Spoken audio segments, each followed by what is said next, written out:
සෞඛ්‍ය සේවාවට ඒ වගේම රටට අද ඉතාම වැදගත් දවසක්. සෞඛ්‍ය ශාස්ත්‍රයේ එකමුතුවක් අද මහ පොළොවේ පැල කරන දවස. මෙහෙම අපි 2003 සන්දානගත වුණා. අපි ඒ ඉල්ලීම් ජයග්‍රහණය කරා. ඊළඟට අපි වෘත්තීය වේදීන් විදිහට අවස්ථා ගණනාවක සන්දානගත වුණා. ඒ සන්දානගත වෙච්ච හැම වෙලාවෙම අපි ජයග්‍රහණය කරා. බෙදුණු වෙලාවල් වල අපිට වැඩිපුර පරාජය තමයි උරුම වුනේ.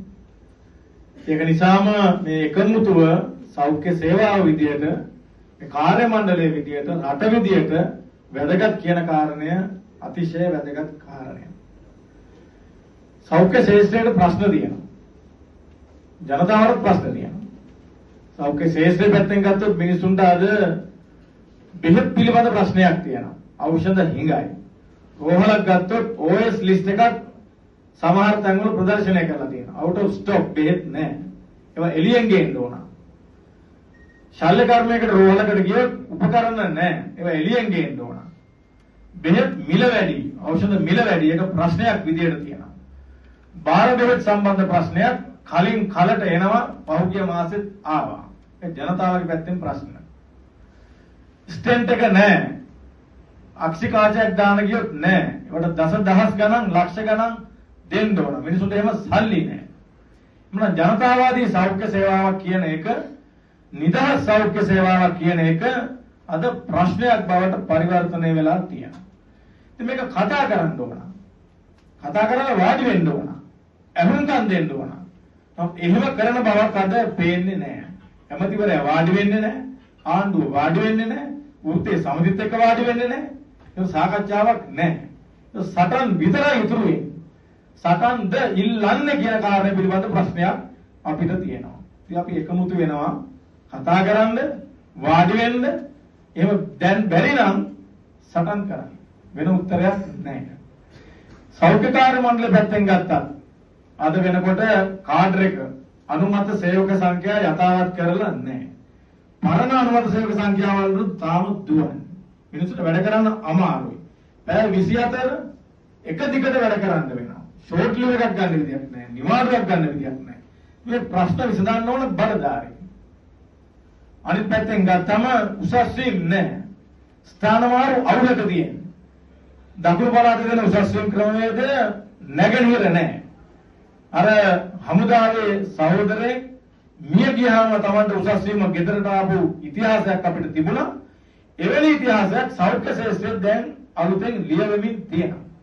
නැගෙනහිර පළාතේ වෝඩ් මාස්ටර් කෙනෙක් විශ්‍රාම ගියා. ඔහුගේ පත්වීම හම්බෙන්න උසස් වීම හම්බෙන්න දැන් තව සති දෙක තුනකින් ගෙදරට. ඉතින් එවැනි තත්වයක නම් මේ සෞඛ්‍ය ශාස්ත්‍රය යන්නේ මේක මෙහෙම දිගටම යන්න බෑ. මේක වෙනස් වෙන්න ඕන. අනිවාර්යයෙන්. උගත්තන් වල ස්ථානමාරු ක්‍රමයේදී හරියට ක්‍රියාත්මක කරන්නේ නැහැ. ප්‍රොමෝෂන් සිස්ටම් එක හරියට ක්‍රියාත්මක කරන්නේ නැහැ. 2025 බජට් එකෙන් උසස් වීම ටික කප්පාදු කරා. දීමනා කප්පාදු කරා. අපි සටන් කරා හැමෝම. කැපුණු හැම කෙනෙක්ම. උසස් වීම ක්‍රමවේදය දුන්නා. සූත්‍රය දුන්නා දීමනාවට අදාළව. හැබැයි මුදල් නැහැ කියන කාරණය මත සල්ලි පස්සේ දෙන්නම් කිව්වා. වෛද්‍ය සංගමයක් කිව්වා අපි ඒකට එකඟ වෙමු මේ වෙලාවේ අමාරු නිසා කියලා. අපි කිව්වා අපි එකඟයි කියලා. හැබැයි දැන් ආණ්ඩුව කියනවා බදු ආදායම හොඳයි කියලා. ට්‍රිලියන 1.4ක බදු ආදායමක් තියෙනවා කියලා. දැන් හොඳයි නම් දැන් ගෙවන්න ඕන. ඇයි ගෙවන්න බැරි? ඒක නිසා අපේ එක කාරණයක් තමයි ඒකත් වෘත්ති සමිති වෙනමත් කියනවා. ඒක වැදගත් කාරණයක් සල්ලි තියෙනවා නම් ගෙවන්න. එහෙම දිගට මේවා කප්පාදු කරගෙන ඉන්න බෑ. ඒකට අයිතියක් නැහැ. ඒ නිසා සෞඛ්‍ය කාර්ය මණ්ඩලයේ විදියට ප්‍රශ්න ගණනාවක අපි ඉන්නේ. දැන් පේෂන්ට් චාර්ටර් එකක් රෝගී අයිතිවාසිකම් පනතක් ගේනවා. මේක ඉතිහාසය තම තිබුණු කතිකාවක්. අපි ඒකට එකඟයි. කිසි ගැටලුවක් නැහැ. රෝගීන්ගේ අයිතිවාසිකම් ආරක්ෂා වෙන්න ඕන. හැබැයි ඒ වගේම සෞඛ්‍ය කාර්ය මණ්ඩලයේ අයිතිවාසිකම් ආරක්ෂා වෙන්නත් ඕන. ආණ්ඩුවේ ගැටලුව සෞඛ්‍ය කාර්ය මණ්ඩලෙ පිටින් යන්න බෑ. ඒක අපි ආණ්ඩුවට අවධාරණය කරනවා. ඒ නිසා සෞඛ්‍ය කාර්ය මණ්ඩලයේ අයිතිවාසිකම් රැකෙන සුරැකෙන පනතක් බවට ඒක පරිවර්තනය වෙන්න ඕන. ඒකට කතා කරන්න ඕන. ඒකට වාඩි වෙන්න ඕන. ඒකට වෙනම කණ්ඩායමක් එක දෙනෙක්ගෙන් හදලා බලෙන් පටවන්න බෑ. ඒකට අපි ඉඩ දෙන්නේ නැහැ. අනිත් පැත්තෙන් කියවුණු විදිහටම මෙතන සෞඛ්‍ය ශාස්ත්‍රය කියලා කියන්නේ විස බීජ, වෛරස්, බැක්ටීරියා පිරුණු එකක්. විවිධ ආයත එකෙන් පැනලා යන්න පුළුවන් වුණාට සෞඛ්‍ය කාර්ය මණ්ඩලයට පැනලා යන්න බෑ. කොවිඩ් ආපු වෙලාවේ අපි දැක්කා රිස්ක් එක. ඒ අනතුර බරපතල විදියට තියෙනවා. යන වෙලාවට එන වෙලාවට උනත් ප්‍රවාහන පිළිබඳව ගැටලු තියෙනවා. උදේ 7ට එන රෑ 4ට යන්න, අතෙන් පස්සේ යන්න අමාරුයි.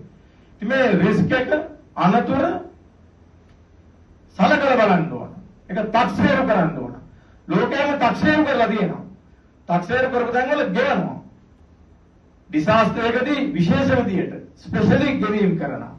මේකේ සාමාන්‍යනුත් නැහැ, ඩිසාස්ටර් එකදීත් නැහැ. ඒ නිසා එහෙම දිගටම යන්න බෑ. ඒක රිස්ක් එක ඇනලයිස් කරන්න ඕන, ඒක තක්සේරු කරන්න ඕන, ඒකට ගෙවීමක් කරන්න ඕන. ඒ නිසා අපි සෞඛ්‍ය අමාත්‍යවරයාට කියන්නේ, ආණ්ඩුවට කියන්නේ සුනාමිය ආවා. සෞඛ්‍ය අමාත්‍යවරු අපිත් එක්ක වාඩිලා කතා කරා. කොවිඩ් ආවා. සෞඛ්‍ය අමාත්‍යවරු අපිත් එක්ක වාඩිලා කතා කරා. සාකච්ඡාවට ඉඳ තිබ්බා. ස්ටේක් හෝල්ඩර්ස්ලා කැලෙව්වා. වෘත්තීය සමිති කැලෙව්වා.